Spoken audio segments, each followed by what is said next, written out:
여러분, 혹시 매일 밤 침대에 누워 완벽한 내일을 다짐하지만 막상 아침이 밝으면 알람을 끄고 다시 잠이 들어버리실까요? 밤마다 이불킥을 하며 나는 왜 이럴까? 자신의 게으름을 자책하지만 정작 책상 앞에 앉으면 아무것도 하지 못한 채 오늘도 무의미하게 스마트폰만 넘기고 계신가요? 머릿속으로는 이미 성공한 CEO나 전문가가 되어 있지만 현실의 나는 밀린 업무와 과제 앞에서 도망치고만 있습니다. 괜찮습니다. 많이 답답하고 스스로가 한심하게 느껴지셨죠? 나는 왜 이렇게 의지력이 약할까 스스로를 깎아내리며 어쩌면 나는 태생부터 글러먹은 사람이라고 생각했을 겁니다. 하지만 여기서 분명히 짚고 넘어가야 할 사실이 있습니다. 당신이 매일 할 일을 미루고 도망치는 진짜 이유는 당신이 게으르거나 의지력이 부족해서가 아닙니다. 오히려 정반대입니다. 당신은 그 과제를 마주하는 것을 물리적인 고통으로 느끼고 당신의 뇌가 그 고통으로부터 당신을 살려내려 한 것입니다. 우리는 흔히 미루는 습관을 시간 관리의 실패라고 착각합니다. 다이어리를 꼼꼼히 쓰지 않아서, 알람을 덜 맞춰서 그렇다며 수많은 계획표를 다시 짜고 굳은 결심을 반복하죠. 하지만 이것은 완벽하게 틀린 접근입니다. 최근의 신경과학 연구들은 우리가 일을 미룰 때 뇌에서 벌어지는 충격적인 진실을 밝혀냈습니다. 완벽주의 성향이 강하고 잘 해내고 싶은 야망이 클수록 우리의 뇌는 그 중요한 과제를 위협으로 인식합니다. 이때 우리 뇌의 뇌섬엽이라는 부위가 활성화됩니다. 뇌섬엽은 우리가 끓는 물에 손을 대거나 망치로 손가락을 찍었을 때 통증을 느끼는 고통 중추입니다. 즉, 당신이 이걸 완벽하게 해내야 해라고 압박을 느끼는 순간 당신의 뇌는 실제로 육체적인 통증을 느끼고 있다는 뜻입니다. 손이 불에 닿으면 본능적으로 손을 확 빼버리듯이 당신의 뇌도 고통을 주는 그 업무로부터 당신을 피신을 시키고 있다는 것입니다. 그 대피소가 바로 매일 밤 계속 시청하고 있는 유튜브 쇼츠이고 뜬금없이 시작하는 갑작스러운 방 청소인 겁니다. 당신은 게으른 것이 아니라 아파서 도망치고 있었던 겁니다. 여기에 당신의 미루기를 합리화하는 또 다른 뇌과학적 비밀이 있습니다. UCLA의 심리학자 할 허쉬필드 교수의 fMRI 뇌 스캔 실험입니다. 사람들에게 현재의 나를 상상하게 했을 때와 미래의 나를 상상하게 했을 때의 뇌 반응을 관찰했는데요. 놀랍게도 사람들은 미래의 나를 상상할 때 전혀 모르는 완벽한 타인을 상상할 때와 똑같은 뇌 부위를 사용했습니다. 이게 무슨 뜻일까요? 우리의 뇌는 내일의 나를 내가 아닌 남으로 여긴다는 겁니다. 오늘 놀고 내일의 나에게 맡기자 라고 쉽게 생각하는 이유는 그 고통스러운 짐을 내가 아닌 생판 모르는 남에게 떠넘겨버렸다고 뇌가 착각하기 때문입니다. 당신이 이기적이어서가 아니라 뇌의 설계 자체가 그렇습니다.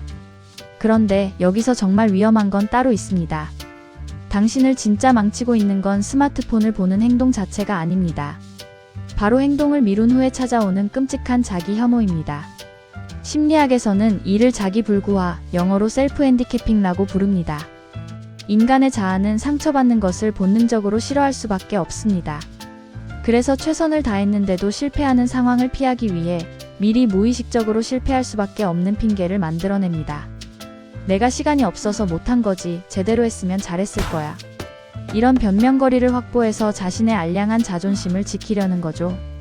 문제는 이런 자책이 엄청난 부정적 감정을 만들어내고 이 감정이 다시 뇌섬엽을 자극해 고통의 크기를 키운다는 겁니다.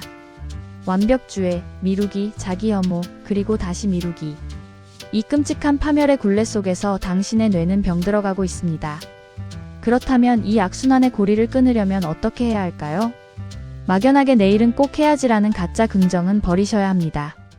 대신 뇌과학이 증명한 아주 차갑고 확실한 심리 기술을 처방합니다. 첫 번째 기술은 뇌섬엽의 고통을 우회하는 5분 착수법입니다. 뇌섬엽이 느끼는 통증은 과제를 상상할 때 가장 극심합니다. 하지만 막상 그 일을 시작하고 나면 통증 부위의 활성도는 거짓말처럼 뚝 떨어집니다. 고통을 피하려면 일단 부딪혀서 환상 속의 공포를 깨야 합니다. 오늘 이 보고서를 다 결심은 뇌를 아프게 하지만 딱 5분만 한 줄을 적어보겠다는 목표는 뇌를 위협하지 않습니다.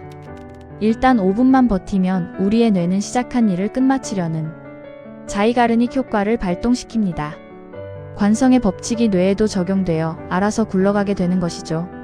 두 번째 기술은 미래 자아와의 연결감을 회복하는 겁니다.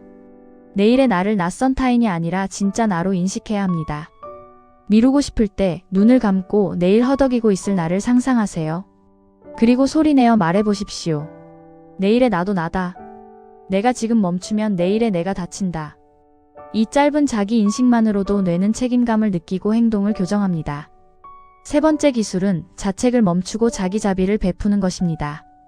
연구 결과에 따르면 미루는 자신을 가혹하게 비판하는 사람보다 스스로의 실수를 너그럽게 용서하는 사람이 다음 과제 착수율이 높았습니다. 자책은 뇌를 채찍질하는 것이 아니라 마취시키는 행위입니다. 오늘 또 미뤘다면 이불을 걷어차며 스스로를 욕하지 마세요. 대신 내 뇌가 지금 고통을 피하려 했구나, 괜찮아라고 인정하세요. 감정을 객관적인 언어로 정의하는 순간 감정에 휘둘리던 뇌는 다시 이성적인 통제권을 되찾습니다. 당신은 능력이 없는 것도 구제불능의 게으름뱅이도 아닙니다. 단지 당신의 뇌가 실패의 두려움에 과도하게 아파했을 뿐입니다. 이제 나를 갉아먹는 가짜 완벽주의와 이별할 시간입니다. 완벽하게 미루는 것보다 허술하게 완성하는 것이 100번 낫습니다. 오늘 제가 처방해드린 심리기술을 통해 당신이 고통의 굴레에서 벗어나 주도권을 되찾기를 바랍니다. 내면의 품격은 나를 향한 막연한 채찍질이 아니라 내 마음의 작동 원리를 정확히 이해하는 것에서 시작됩니다. 지금 당장 오늘의 영상을 모두 시청하신 뒤 당신이 두려워하던 그 일의 가장 하찮고 작은 첫 단계를 딱 5분만 실행해 보십시오. 당신의 변화는 그 5분에서 시작됩니다. 오늘 밤에도 어김없이 오늘도 제대로 한 게 없네라며 어두운 방 안에서 스스로를 탓하려던 참이셨나요? 이제 그 무거운 자책의 채찍을 조용히 내려놓으십시오. 당신이 매일 밤 느꼈던 그 막막함과 두려움은 당신이 부족해서가 아닙니다. 그만큼 당신의 삶을 소중하게 여기고 누구보다 더 잘 해내고 싶다는 간절함의 증거일 뿐입니다. 혼자서 이불을 뒤집어 쓰고 자책하며 괴로워하던 밤들은 이제 오늘로 끝내십시오. 당신이 뇌의 고통을 이겨내고 아주 작은 한 걸음을 뗄 수 있도록 저희 내면의 품격이 그 외로운 싸움에 끝까지 동행하겠습니다. 당신은 결코 구제불능도 혼자도 아닙니다. 오늘의 이 통찰이 당신의 무거운 어깨를 조금이나마 가볍게 해주었기를 바랍니다. 자책 없는 가장 평온하고 너그러운 밤이 되시기를 기도합니다. 지금까지 통찰의 설계자 내면의 품격이었습니다. 구독과 좋아요는 영상 제작에 큰 힘이 됩니다. 감사합니다.